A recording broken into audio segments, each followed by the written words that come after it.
कुंभ राशि वाले वधुओं, स्वागत है आप सभी का मंथन भिंड YouTube चैनल में। तो कुंभ राशि वालों, इस पूरे मार्च के महीने जब भी घर से बाहर निकलो, अपने साथ रखना इस एक छोटी सी चीज को। बंधुओं, इसे तन स्पर्शी उपाय कहा जाता है, जिसमें कि इस एक चीज को अपने शरीर से लगाकर रखा जाता है। पुराने जमाने में आपने देखा होगा कि जब किसी को नजर बहुत लगती थी, किसी के ऊपर तांत्रिक क्रिया टोना टोटका हो जाया करता था, या फिर किसी के बनते काम बिगड़ जाया करते थे, तो उसे पढ़वा कर एक लॉकेट, एक ताबीज, कुछ ऐसा बंधन दिया जाता था जो उसे अपनी बाजू पर बांधना होता था, या फिर गले में पहनना होता था, या फिर कमर पर भी बांधने की कुछ क्रियाएं उपाय हुआ करते थे। तो उन क्रियाओं या उपायों के माध्यम से कुछ चीजें हुआ करती थी जिन्हें अपने शरीर से लगाकर रखा जाता है। ऐसा ही एक महाशक्तिशाली उपाय आपको हम देने वाले हैं, एक चीज के विषय में बताने जा रहे हैं जिसे आप अपने शरीर से लगाकर पूरे मार्च के महीने रखना। इस एक चीज के विषय में सबसे बड़ी बातें 3 तरीके की जाती हैं, हमारे शास्त्रों में देखने को मिलती हैं कि यह सबसे पहला काम आपके आसपास एक रक्षा कवच बनाएगा, आपकी नकारात्मक ऊर्जाओं से रक्षा करेगा, बिल्कुल सुदर्शन चक्र के समान हर नकारात्मक ऊर्जा को काट डालेगा। दूसरा कि यह आपके जीवन से हर एक दुख को एक एक करके चुन चुन कर समाप्त करेगा। जी हाँ बंधुओं, और तीसरा कि यह आपके जीवन में आपको किस चीज की सबसे अधिक जरूरत है, आपको कहने की जरूरत नहीं पड़ेगी। जैसे कि कर्जा आपके जीवन में बहुत अधिक है, तो सबसे पहले कर्जे को समाप्त करेगा। धन दौलत की, रुपए पैसे की कमी बहुत ज्यादा है, खर्चे पूरे नहीं पड़ रहे हैं, जेब हमेशा खाली रहती है, तो सबसे पहले यह धन दौलत को आपके जीवन में लेकर आएगा। और यदि रिश्ते नातों में उथल पुथल है, पति पत्नी के बीच विवाद रहता है, प्रेमियों के बीच हमेशा झगड़े रहते हैं, प्रेम संबंध टूट चुका है या टूट रहा है, तो यह उससे सबसे पहले सुधार देगा। यानी कि यह बहुत ही शक्तिशाली चीज है, बहुत ही शक्तिशाली क्रिया है। हम आज बात करने वाले हैं बंधुओं बीसा के बारे में। बीसा के विषय में ऐसा कहा जाता है शास्त्रों में कि जो न कर सके जगदीसा, वह कर दिखाए बीसा। यानी कि यह बहुत ही शक्तिशाली क्रिया है। बीसा के विषय में आज हम आपको बताएंगे यह क्या चीज है, कैसे काम करती है, आपको इसे कैसे प्रयोग करना है, नियम क्या है, और सबसे बड़ी चीज की सावधानियां क्या हैं। क्योंकि आप भी समझते हैं कि जो चीज जितनी अधिक शक्तिशाली होती है, जिसमें जितनी अधिक ऊर्जा होती है, उसे संभालने के लिए उतने ही कठोर नियम भी होते हैं। तो देखिए बंधु, यदि सचमुच में आपको अपने जीवन में अब जो दुख है उनसे मुक्ति चाहिए, और अब ऐसा जीवन जीना है जो आपके सपनों का जीवन है, जहां न पैसे की तंगी है, न ही कोई दुख है, न तकलीफ है, और सबका प्रेम आपके जीवन में है। यानी कहने का मतलब यह है कि कष्ट तो होंगे, लेकिन ना के बराबर कष्ट होंगे।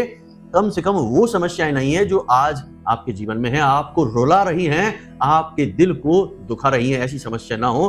तो आज इस कार्यक्रम को अंत तक जरूर देखना। बंधुओं, यह एक क्रांतिकारी कार्यक्रम है और बिल्कुल समय के अनुकूल आपको दिया जा रहा है, जबकि आज यानी कि इस मार्च के महीने में आपकी कुंडली में ग्रहों की ऐसी शक्तिशाली विचित्र व्यवस्था है, या यूं कहें कि योग बने हुए हैं, जो आपको एक तरफ तो माला माल बनाने को तैयार खड़े हैं, और दूसरी तरफ बहुत भयंकर हानियां भी दे सकते हैं। हमने पिछले कार्यक्रम में भी कहा था कि इस महीने में जो ग्रहों की स्थितियां बन रही हैं, वे बिल्कुल 2 धारी तलवार के समान हैं। जरा सा चूकेंगे तो तुरंत चोट लगवा बैठेंगे।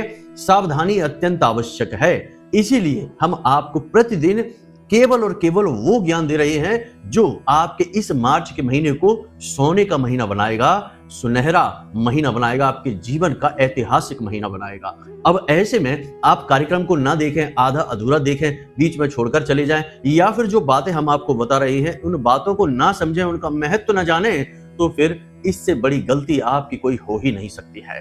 बंधुओं, हमारा केवल एक ही उद्देश्य है कि आज आप जिन भी समस्याओं से जूझ रहे हैं, क्योंकि हजारों लोग, लाखों लोग हमसे संपर्क करने की कोशिश करते हैं, और तरह तरह की समस्याएं व्हाट्सएप के माध्यम से, फोन के माध्यम से, मैसेज के माध्यम से, कमेंट के माध्यम से हमें बताते रहते हैं। और सबकी समस्याओं का अगर सार निकाला जाए तो 3 ही प्रकार की समस्याओं से सभी लोग जूझ रहे हैं: धन की समस्या, व्यवसाय ना चलने की समस्या, और रिश्ते नातों में उथल पुथल। तो बस हमने निश्चय लिया कि अब हम आपको वो कार्यक्रम देंगे, वो क्रांतिकारी ज्ञान देंगे जो 100% या यूं कहें कि 1000% काम करता ही करता है, हर हाल में करता है। बस अब ऐसे में आपका धर्म है कि आप हमारा साथ निभाइए। बंधु, आप खुद ही जानते हैं कि ताली कभी एक हाथ से नहीं बज सकती है, आपका हाथ भी हमें चाहिए। अपने हाथ से ताली बजाने के लिए। तो बस निवेदन यही है बंधुओं कि कार्यक्रम में अंत तक ठहरना। इस कार्यक्रम का अमूल्य ज्ञान किसी खजाने से कम नहीं है। आज खजाना खुद चलकर आपके पास आ गया है महामाई की कृपा से। तो इसी बात को ध्यान में रखते हुए बस प्रेम के साथ, भाव के साथ कमेंट बॉक्स में लिख डालिए, जय माई की, जय मां भद्रकाली। महामाई इतनी दयालु है कि तुरंत आपकी पुकार सुनेंगी और आपके जीवन से दुखों को समाप्त करेंगी। उनकी ही कृपा तो है जो ये कार्यक्रम आपके पास आया है। याद रखना कि दैवी शक्तियां प्रत्यक्ष प्रकट नहीं होती, वे किसी न किसी चीज को, किसी इंसान को, किसी परिस्थिति को माध्यम बनाती हैं जातक की मदद करने के लिए। तो आपकी मदद करने के लिए यह कार्यक्रम आया है, बीसा का महान ज्ञान लेकर आया है। इसे आपको समझ लेना है, जीवन में उतार लेना है और फिर 10-15 दिन बाद हमसे बात करना कि गुरुजी हमारे जीवन से तो सारे दुख समाप्त हो गए, जैसे किसी ने खींच लिए हो सारे दुख और हमारे जीवन को सुखों से भर दिया हो, ऐसा महसूस होता है। बहुत सारे लोग हमें बताते हैं, फोन करके कहते हैं कि गुरुजी बहुत ही चमत्कारी घटनाएं जीवन में घट रही हैं, यकीन ही नहीं होता कि ये जीवन वही है जिसमें हम दुखों से भरे हुए थे, आज सारे दुख समाप्त हो गए। क्योंकि देखो, हमारे द्वारा जो हम बताते हैं, जो ज्ञान है हमारे अनुभवों पर आधारित है, उसे ज्यों का त्यों मान लेते हैं लोग, तो जीवन में उद्धार हो जाता है। क्योंकि महामाई की कृपा भी पहुंच जाती है उनके जीवन में, हमारी साधनाओं का बल भी पहुंच जाता है उनके जीवन में, तो उद्धार हो जाता है। बाकी जो नहीं मानते हैं, बस हंसते रहते हैं, वहम के शिकार हैं, दिमागी मरीज हैं, उनका तो भगवान ही मालिक है, उनका तो कोई कुछ ही नहीं कर सकता है। ऐसे लोगों के लिए तुलसी बाबा ने श्री रामचरितमानस में लिख दिया है, फूलहि फरहि न बैत, जदप सुधा बरसै जलद, मूरख हृदय न चेत, जो गुरु मिलय बिरंच सम। स्वयं ब्रह्मा भी आ जाएं गुरु बनके तो उन्हें ज्ञान नहीं दे सकते हैं, क्योंकि वे बहन के शिकार हैं, दिमागी मरीज हैं, तो उनका हम कुछ नहीं कर सकते हैं। इनके लिए हमारे शास्त्रों में अलग बखान दिया गया है। खैर बंधुओं, छोड़िए इन बातों को, चलिए अपने मूल विषय को शुरू करते हैं। ध्यान से सारी बातों को समझना है। अब बारीकी शुरू हो रही है, तो समझिए बंधुओं। अगर आप अब भी सोच रहे हैं कि कुंडली का विश्लेषण कराएं कि नहीं कराएं, क्यों कराएं, क्या जरूरत है कुंडली विश्लेषण कराने की, तो ध्यान से सुनिए। आप इस समय 3 तरीके की स्थितियों में फंसे हुए हैं। एक स्थिति तो यह है कि आपके ऊपर बहुत कर्जा है, व्यापार चल नहीं रहा है, घर में भी क्लेश रहता है, रिश्ते नातों में भी उथल पुथल मची हुई है। तो अब इस स्थिति में आप कैसे फंसे? कोई ना कोई ग्रह था जिसने परेशान किया, तो इससे बाहर निकलने का मार्ग क्या है? कुंडली में छुपा हुआ है, इसलिए कराइए। दूसरा कि आप कुछ जीवन में करना चाहते हैं, निर्णय ले नहीं पा रहे हैं, समझ में आ नहीं रहा है कि क्या करें क्या ना करें, तो इस स्थिति में श्रेष्ठ मार्गदर्शन कौन करेगा? आपके ग्रह, आपकी कुंडली। तीसरा कि आपकी जिंदगी में आपने सब कुछ हासिल कर लिया है, कामयाबी भी हासिल कर ली है, रिश्ते नातों में भी सुख शांति है, परंतु आपके मन में एक बेचैनी है, क्योंकि अब तक शायद आपने वह हासिल नहीं कर पाया जिसके लिए आपका जन्म इस धरती पर हुआ था। यानी कि अपने सही उद्देश्य को आप अब तक हासिल नहीं कर पाए हैं। तो वह उद्देश्य क्या है, क्यों आप इस धरती में, इस संसार में आए हैं, उस उद्देश्य को जानना है। इसको जानने के लिए आपको कुंडली दिखानी है। तो आपके जीवन में जो भी परिस्थितियां हैं, इन परिस्थितियों के सही कारण और उनके निवारण को केवल आपकी कुंडली बता सकती है, इसलिए आपको कुंडली दिखानी है। तो बस अगर आप ऐसी परिस्थितियों में हैं, तो नंबर हमने वीडियो में दे रखे हैं, किसी भी नंबर पर 10 बजे से 4 बजे के बीच फोन लगाइए, छोटी सी दक्षिणा देने के बाद अपनी कुंडली का श्रेष्ठतम आकलन करा लीजिए। जय माई की। हमारा जो हिंदू धर्म है, जो सनातनी परंपरा है, यह बहुत ही उन्नत, बहुत ही वैज्ञानिक परंपरा है। यहाँ पर जो चीजें बताई जाती हैं वे पूर्ण रूप से वैज्ञानिक होती हैं और विज्ञान भी इन चीजों की पुष्टि कर देता है। छोटी छोटी बातों को भी अगर हम लेकर चलें तो लोगों को आश्चर्य होता है कि हमारे ऋषि मुनि, हमारे जो योगी तपस्वी हुआ करते थे पुराने जमाने में, उन्होंने कितना रिसर्च किया है। एक तुलसी मैया का पौधा ही यदि घर के आंगन में लगा देते हैं तो हमें लगता है कि माता तुलसी का हमने स्वागत किया है, पूजन किया है, लेकिन इसका विज्ञान क्या कहता है? तुलसी एकमात्र ऐसा पौधा है जो सबसे अधिक ऑक्सीजन को छोड़ता है, और ऑक्सीजन यानी वातावरण शुद्धि। तो यही तो हमारे शास्त्र कहते हैं कि तुलसी मैया एक शुद्धिकरण का वातावरण बनाती हैं और सकारात्मक ऊर्जा को लेकर आती हैं। वही विज्ञान भी कह रहा है।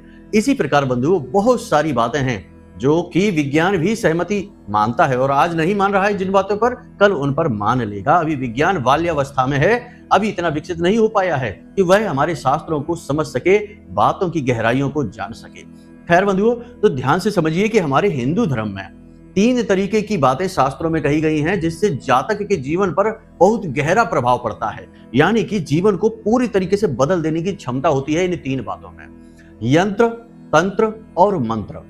इनमें लोगों को बहुत सारी चीजों के बारे में पता ही नहीं रहता है। जैसे मंत्र की बात करें तो लोगों को मंत्र के बारे में तो पता रहता है, कि हाँ मंत्र क्या होते हैं, लेकिन इसके विषय में भी ये नहीं पता कि मंत्र जितने भी हमारे हिंदू धर्म में दिए गए हैं सारे के सारे कीलित हैं, शापित हैं। स्वयं भोलेनाथ ने इन मंत्रों को कीलित कर रखा है।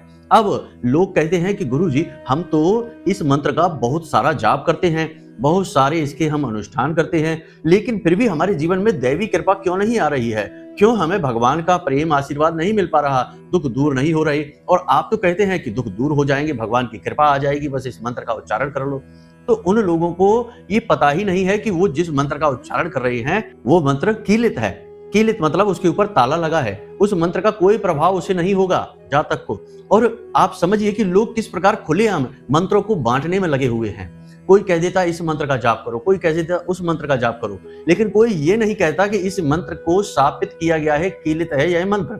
इस मंत्र को पहले उत्कीलन करना पड़ेगा, इस पर लगा ताला हटाना पड़ेगा। इस ताले को हटाओगे तभी तो उस मंत्र की शक्ति जागृत होगी और फिर वह आपके ऊपर कार्य करेगी। ये कोई नहीं बताता, बस ये बता देते हैं कि इस मंत्र का जाप करिए, इससे जीवन में ये बदलाव आ जाएगा। बात बिल्कुल सत्य है, बदलाव आएगा ही, परंतु उत्कीलन करने के बाद। अब लोगों को इसके विषय में पता नहीं। हम देखते हैं कि लोग बहुत ही मन के साथ, जोरदारी के साथ में मंत्रों के जाप करने में लगे हुए हैं। कई तरीके के मंत्र हैं, कोई गायत्री कर रहा है, कोई पंचाक्षरी कर रहा है, कोई नवाड़ मंत्र कर रहा है। किसी भी प्रकार के मंत्रों के जाप करने में लोग लगे हुए हैं, लेकिन समझते नहीं है। तो पहली चीज है कि मंत्र का उत्कीलन अति अनिवार्य है, वरना बिना उत्कीलन के मंत्र का कोई प्रभाव नहीं। पहली चीज, मंत्र के विषय में ही अधूरा ज्ञान यहाँ साबित हो जाता है लोगों का। अब बात करते हैं तंत्र की और यंत्र की। तंत्र होता है एक व्यवस्था, जैसे हमने कहा कि मंत्र का उत्कीलन करना पड़ता है, फिर उसका प्रयोग किया जाता है। तो अब उसका प्रयोग कैसे करना है? उसका प्रयोग किया जाता है साधनाओं से, अनुष्ठानों से, एक विशेष विधि से उसे जागृत किया जाता है। फिर उसकी ऊर्जा हमारे जीवन को प्रभावित करती है। यह कौन करेगा? यह गुरु करवाते हैं। गुरुओं को ज्ञान होता है, गुरु जानते हैं कि कहाँ समस्या शुरू हो सकती है, किस विधि से करेंगे तो काम बनेगा, मंत्र की ऊर्जा जातक को प्रभावित करेगी। इसीलिए तो गुरु की आवश्यकता होती है।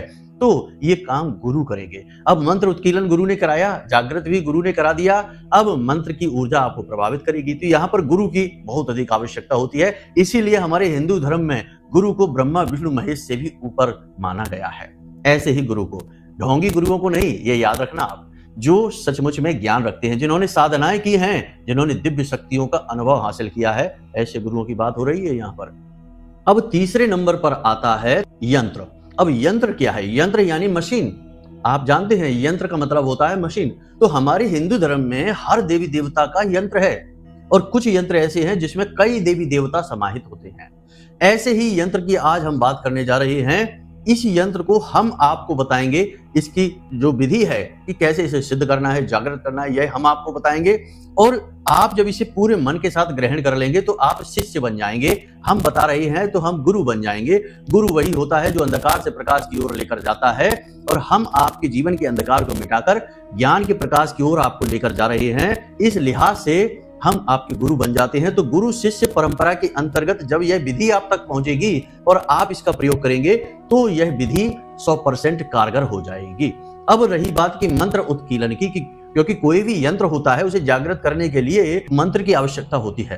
तो मंत्र उत्कीलन की आप चिंता न करिए। जिस मंत्र को हम आपको बताने जा रहे हैं, या जो भी मंत्र हम आपको बताते हैं, उनका उत्कीलन हम पहले ही कर चुके होते हैं। माता रानी की कृपा से, भगवती की कृपा से इतना तो बल हमने प्राप्त कर ही लिया है कि हम इन चीजों को किस प्रकार प्रयोग खुद करना है अपने लिए और दूसरों को कैसे लाभ देना है, इसकी विधि जानते हैं। इसीलिए हम आपको चीजें बताते हैं। कोई भी चीज हम आपको बताने से पहले 100 बार खुद भी विचार करते हैं कि इसे किस प्रकार किसी को देना है, क्या देना भी चाहिए कि नहीं देना चाहिए, क्योंकि कुछ चीजों का दुरुपयोग हो सकता है। तो देना भी चाहिए कि नहीं, और अगर देना है तो किस प्रकार देना है, और क्या विधि रहेगी जिससे कि जातक को अधिक से अधिक लाभ प्राप्त हो। तो हम पहले इसके विषय में 100 बार खुद विचार करते हैं, तब जाकर निर्णय लेते हैं, आपको बताते हैं। लेकिन निर्णय लेने से पहले शनिवार की विशेष साधना में महामाई से यह निवेदन भी करते हैं कि माते आप हमें बताइए, आदेश करिए, संकेत दीजिए कि ये विधि आगे बढ़ाएं कि नहीं। तो महामाई भी इतनी दयालु हैं कि हमें कुछ न कुछ संकेत अवश्य देती हैं। साधना के माध्यम से, ध्यान के माध्यम से जरूर कुछ न कुछ बताती हैं कि करना है कि नहीं करना है, तब जाकर हम आपको बताते हैं। इसी प्रकार की इस विधि को हम बीसा को आपको बताने जा रहे हैं। बीसा बहुत अधिक शक्तिशाली यंत्र है। बीसा का मतलब है 20, और 20 यहाँ पर क्या है? 20 है यहाँ पर 20 दिव्य शक्तियां। 20 देवियों के स्वरूप इस यंत्र में समाहित हैं। यह महाशक्तिशाली यंत्र है। हर देवी देवता का एक विशेष यंत्र होता है, ये आप जानते ही हैं, अभी हमने कहा। लेकिन कुछ यंत्र ऐसे हैं जिनमें कई कई देवी देवताओं की शक्तियां समाहित होती हैं। इसीलिए इन यंत्रों का प्रयोग बड़ा सोच समझकर करना चाहिए, क्योंकि ये विस्फोटक होते हैं, ये काम करते ही करते हैं, 100% काम करते हैं। लेकिन समस्या यहाँ पर यह है कि मूर्खों की तरह यदि आप चीजों को बस फॉलो करने में लग जाएंगे, भाव को नहीं समझेंगे, देवी को नहीं समझेंगे, तो चीजें उस हिसाब से काम नहीं करती हैं। तो याद यहाँ पर यही रखना है कि भाव अत्यंत आवश्यक है। जो बातें आपको बताने जा रहे हैं इनके लिए, तो अब यहां तक आप समझ गए कि कैसे। देखो, हर बात को विस्तार से ना बताएं, ज्ञान को अच्छी तरह से ना दें, बस आकर 2 बातें बता के और भाग गए, तो इस तरह ज्ञान नहीं लिया जाता है। ज्ञान के लिए पात्रता, पहले खुद को खाली करिए, धैर्य को भरिए, चैन से बैठिए, शांति सुकून के साथ बातों को ग्रहण करिए, अपनी ग्राह्य शक्ति को बढ़ाइए, तभी तो ज्ञान आपके ऊपर प्रभावशाली होगा। ये 2 मिनट वाला ज्ञान नहीं होता कि हमने आपको दे दिया और आप लेकर भाग गए और फटाक से आपने प्रयोग कर लिया और कल से आप करोड़पति बन गए। ऐसा नहीं होता है। हमारे यहाँ तो प्राचीन काल में आश्रम बनाए जाते थे, वर्ण आश्रम, यानी कि 25 वर्ष तक तो विद्यार्थियों का आश्रम हुआ था, जिसे हम ब्रह्मचर्य आश्रम कहते थे। 25 वर्ष तक गुरु के पास बैठकर शिष्य ज्ञान को ग्रहण किया करते थे, और आपको 25 मिनट नहीं, आपको चाहिए कि बस 2 मिनट में ज्ञान मिल जाए। तो ये संभव नहीं है। यदि आपकी ये मानसिकता है तो आप हमारे कार्यक्रम ना देखें, आपका कुछ भी नहीं हो सकता है। फिर तुलसी बाबा की वही कहावत आपके ऊपर लगेगी कि फूले फरे ना बैंत, क्योंकि आप बैंत हैं, आपको ना तो फूल आएंगे ना फल आएंगे, आप बस यूं ही रहेंगे।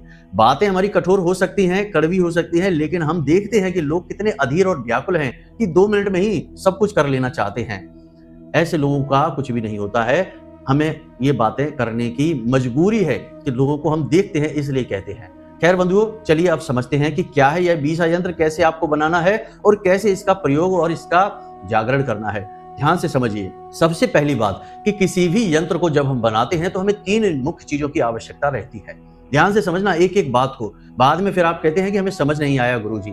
तो 3 चीजें मुख्य तौर पर जरूरी होती हैं।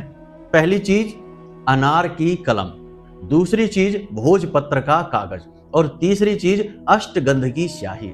8 प्रकार की खूबसूरत खुशबुएं होती हैं, मनोहारी खुशबुएं होती हैं। देवी देवता आकर्षित होते हैं, शक्तियां आकर्षित होती हैं इन सुगंधों से। दूसरा, अनार की कलम के अंदर ऊर्जाओं को एकत्रित करने की और उन्हें एक जगह फोकस करने की जो शक्ति है वह होती है। भोजपत्र तो होता ही है, ग्राह शक्ति को लेकर बैठा होता है, हर एक ऊर्जा को, हर एक चीज को अपने अंदर समाहित कर लेता है। तो 3 चीजों की आपको आवश्यकता रहेगी। आप पहले बाजार में जाइए, पूजा पाठ की दुकानों पर जाइए, वहां से आप इन 3 चीजों को लेकर आइए। उसके बाद आपको यह 20 यंत्र कैसे बनाना है यह हम आपको बता रहे हैं। तो सबसे पहले तो आप अपने मोबाइल की स्क्रीन पर देखिए, आपको यह 20 यंत्र अभी दिखाई दे रहा है। 20 यंत्र के अंदर आप देख रहे हैं कि कुछ अंक लिखे हुए हैं। कुल मिलाकर देखा जाए तो 1 2 3 इस प्रकार हमने चौखाने बना रखे हैं, और हमने कुल मिलाकर 12 चौखाने बनाए हैं। इन चौखानों में हमने कुछ विशेष अंक लिख रखे हैं, जैसे कि 1 9 10 14 है, फिर हमने 6 लिखा है, बीच में हमने ओम बनाया और वहां पर भी हमने 4 अंक लिख रखे हैं, फिर हमने 5 11 और 4। इस यंत्र के चारों तरफ हमने ओम ऐम ओम, ओम श्रीम ओम, ओम श्रीम ओम, ओम क्लीम ओम, इस प्रकार से हमने बना रखे हैं, ये मंत्र लिख रखे हैं। इन मंत्रों से ही इस 20 यंत्र को जागृत किया जाएगा। यह बहुत ही शक्तिशाली सिद्ध 20 यंत्र है। यह आपके जीवन से 3 प्रकार के कार्य करेगा, यानी 3 प्रकार के जो समस्याएं हैं आपके जीवन की उन्हें दूर करेगा। पहले तो यह आपके जीवन से कष्ट समाप्त करेगा, जो भी कष्ट परेशानी से आप जूझ रहे हैं उसे समाप्त करेगा। दूसरा कि यह आपके जीवन में धन संपत्ति को खींच कर लाएगा, और तीसरा यह कि आपको मानसिक शांति और सुकून देगा, क्योंकि यही सबसे अधिक अनिवार्य आवश्यक चीज है जिसकी सबको आवश्यकता है।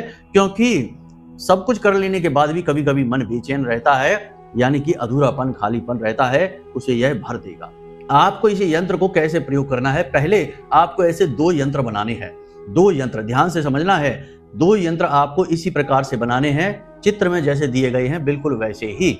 भोजपत्र पर अनार की कलम से अष्टगंध की स्याही से 2 छोटे छोटे से यंत्र बना लीजिए, बहुत बड़े नहीं, अपनी हथेली के आकार के 2 यंत्र आप बना लीजिए। अब आपको क्या करना है, ध्यान से समझिए। ये यंत्र आपको बनाने हैं शनिवार के दिन। शनिवार के दिन आप इन यंत्रों को बनाएंगे और यंत्र बनाने की विधि क्या है हमने बता दी है। दूसरा ये कि यंत्र बनाते समय आपको शुद्ध होना चाहिए, स्नान आदि करने के बाद ही बनाएं। तो उसके बाद आपको इन यंत्रों को अपने पूजा घर में रख देना है। अब आपको रात्रि के समय 9 बजे से 11 बजे के बीच में अपने पूजा घर में जाना है।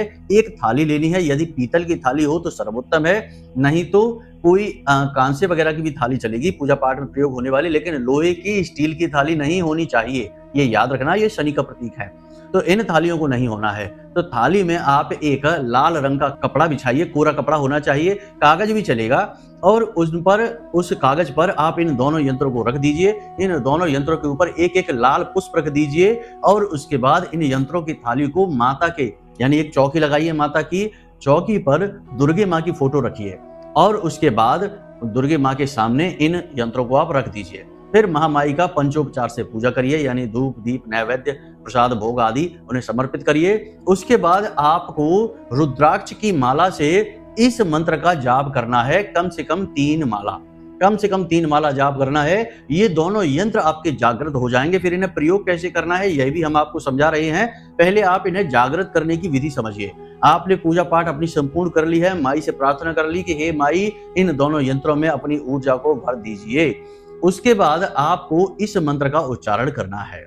मंत्र आपके मोबाइल की स्क्रीन पर दिखाई दे रहा है। मंत्र कुछ इस प्रकार है, ओम ह्रीम ह्रीम श्रीम श्रीम क्रीम क्रीम स्थिराम ओम।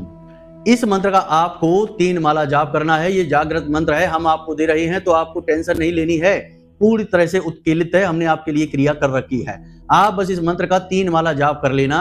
उसके बाद आपको वहीं ध्यान लगाकर थोड़ी देर के लिए बैठना है। केवल मंत्र जाप से काम नहीं चलता है, मंत्र जाप से ऊर्जा उत्सर्जित होती है, उसे एकाग्र करने की आवश्यकता होती है। तो आपको ध्यान लगाकर आंखें बंद करके वहीं पर बैठना है 10 से 15 मिनट, और मन में आपको यह विचार करना है कि महामाई की, दुर्गे माँ की जो शक्ति है वह शक्ति इन यंत्रों में समाहित हो रही है। नीली ऊर्जा, नीले रंग की ऊर्जा को आप इन यंत्रों में प्रवेश करते हुए अपनी बंद आंखों से देखने की, यानी मन की आंखों से देखने की कोशिश करेंगे कि नीले रंग की दुर्गे माँ की ऊर्जा इन यंत्रों में प्रवेश कर रही है। बंधु, जैसा हम बता रहे हैं वैसे ही इस विधि को प्रयोग करना है। ऊर्जा प्रवेश कर रही है। फिर इसके बाद आप इन यंत्रों को एक और लाल कपड़े से ढककर वहीं पर उसी माई की चौकी के पास छोड़ देंगे। दीपक में गाय का घी बहुत ज्यादा भर देंगे ताकि यह दीपक घंटों जलता रहे। कोशिश करें कि यह रात भर जले दीपक, और फिर वहां से आप उठकर चले आएंगे, आप सो जाएंगे। अगले दिन सूर्योदय से पहले स्नान आदि करने के बाद आप फिर से जाएंगे पूजा घर में। दीपक बुझ चुका है, उसे आप धोएंगे अच्छी तरीके से चमकाकर, दोबारा से उसे प्रज्वलित करेंगे दुर्गे माँ से, यानी महामाई से प्रार्थना करेंगे और इन यंत्रों को उठा लेंगे। अब इन यंत्रों को आपको फोल्ड कर लेना है, एक यंत्र को फोल्ड करना है और उस यंत्र को आपको सफेद रंग के कागज में लपेटना है, और उस सफेद रंग के कागज में लपेटे हुए यंत्र को, यानी फोल्ड ऐसे करना है कि एक बार ऐसे फोल्ड किया फिर ऐसे फोल्ड कर लिया, यानी चौकोर हो गया, छोटा हो गया वो, अब रखने में आसानी रहेगी। फिर उसके ऊपर आपको सफेद रंग का एक कागज, अच्छा कागज होना चाहिए, उसे लपेटना है और उस यंत्र को आपको अपने पर्स में, अपनी जेब में चिपका कर रखना है, यानी आपके शरीर से यह लगा रहे, ऐसे रखना है। ये ऐसे नहीं रख लेना कि किसी चीज में रख दिया पर्स वगैरह और दूर पर्स रखा है, नहीं, अपने शरीर से लगाकर रखना है। यह तन स्पर्शी उपाय है, हमने आपसे पहले ही कहा था। दूसरा यंत्र आपका वही आपके पूजा घर में रखा रहेगा। विधि यही रहेगी कि उसे भी इस तरह फोल्ड करना है, फिर इस तरह फोल्ड करना है और सफेद कागज में लपेट कर रख देना है। अब आपका काम यह रहेगा कि जब आप घर से बाहर निकलेंगे, कोई भी काम करने निकले, काम धंधे व्यापार के लिए, कोई किसी से किसी प्रकार की कोई डील है, कुछ भी है, किसी भी कार्य के लिए, और आप चाहते हैं कि उस कार्य में आपको सफलता मिले, अपार सफलता मिले, तो आपको बस इस यंत्र को उठाकर अपनी जेब में रख लेना है। शर्ट की जेब में रखें तो बहुत अच्छा रहेगा, आपके हृदय के पास रहेगा, पैंट वगैरह की जेब में ना रखें, ये याद रखें। तो आपने रख लिया। और पर्स में यदि आप रखते हैं तो पर्स चमड़े का नहीं होना चाहिए, ये याद रखना है, कपड़े का होना चाहिए, वही सर्वोत्तम है। तो इस प्रकार से आप रखें और पैंट में ना रखें, बस ये विधि है। ऊपर रखना है अपने शरीर के ऊपरी हिस्से में। तो आपको ये अपनी जेब में रखना है और अपने कार्य पर निकल जाइए। उसके बाद जब आप लौट कर आएंगे तो इस यंत्र को फिर से पूजा घर में रख देना है, कागज से बाहर नहीं निकालना है, कागज में ही दबा रखेंगे, इसको पूजा घर में रख देना है। अगले दिन उन दोनों में से कोई एक यंत्र फिर से उठाकर जेब में रखेंगे, चले जाएंगे। इस क्रिया को लगातार दोहराते रहिए। लगातार दोहराते रहिए। सावधानियां कि इस यंत्र को आप अपनी जेब में रखे हुए हैं, उस समय आपको जुआ, शराब, मांसाहार और व्यभिचार नहीं करना है। ठीक है। दूसरा यह है कि किसी की शव यात्रा में नहीं शामिल होना है। किसी के घर में सूतक पातक लगा है, उस समय नहीं जाना है। आपके घर में ही यदि सूतक पातक हो जाता है तो आपको इन यंत्रों को नहीं छूना है और शमशान में नहीं जाना है इस यंत्र को लेकर। यदि ऐसा हो गया तो ये यंत्र खंडित हो जाएंगे, आपको पुनः बनाने पड़ेंगे। दोष कुछ भी नहीं होगा, लेकिन खंडित हो जाएंगे तो ये क्रिया फिर से दोहरानी पड़ेगी। बस इतना आपको करना है। बस इतनी सी सावधानियां। महिलाएं रजस्वला धर्म के समय इस यंत्र को ना छुएं, इस बात का ध्यान रखें। बस इन सावधानियों के साथ इस यंत्र का प्रयोग करिए। विधि संपूर्ण हमने आपको दे दी है, अब विधि के अनुसार प्रयोग करेंगे तो इसका प्रयोग, इसके जो लाभ है बड़े चमत्कारी हैं। अगले दिन से ही आपको परिणाम महसूस होंगे। फिर भी हम आपको बता दें कि ये बातें कि रातों रात और ये सब अपनी जगह ठीक है, अतिशयोक्ति होती है, परंतु इसका प्रभाव 10 से 15 दिन में आपको दिखाई देगा। और जब इसका प्रभाव दिखाई देगा, यानी दिखाई तो 2-4 दिन में ही धीरे धीरे देगा, लेकिन 10 से 15 दिन में बड़े प्रभाव दिखाई देंगे। तो आप बहुत सारी चीजों को खुद महसूस कर पाएंगे कि कैसे नेगेटिव एनर्जी आपसे दूर भाग रही है और पॉजिटिव चीजें आपकी ओर अट्रैक्ट हो रही हैं, खींच कर चली आ रही हैं। बाकी आप इस यंत्र को प्रयोग करिए, सांच को आंच नहीं, प्रत्यक्ष को प्रमाण नहीं, खुद ही समझ जाएंगे कि यह क्या चीज है। तो चलिए बंधु, आज के इस कार्यक्रम को यहीं विराम देते हैं। यदि कोई मन में प्रश्न उठे या फिर कुंडली का विश्लेषण कराना हो तो हमने नंबर मोबाइल की स्क्रीन पर दे रखे हैं। इन्हीं नंबरों पर फोन लगाना है, किसी और नंबर पर ना लगा देना। इन्हीं नंबरों पर फोन लगाइए और अपनी जो डिटेल है वो दीजिए। हम आपकी कुंडली का खुद विश्लेषण करेंगे और आपको आपकी समस्याओं का कारण और सटीक निवारण दे देंगे। फिर आपका जीवन चमक जाएगा। बाकी महामाई है ही आपका, हमारा सबका कल्याण और उद्धार करने के लिए। तो प्रेम से बोलिए जय माई की।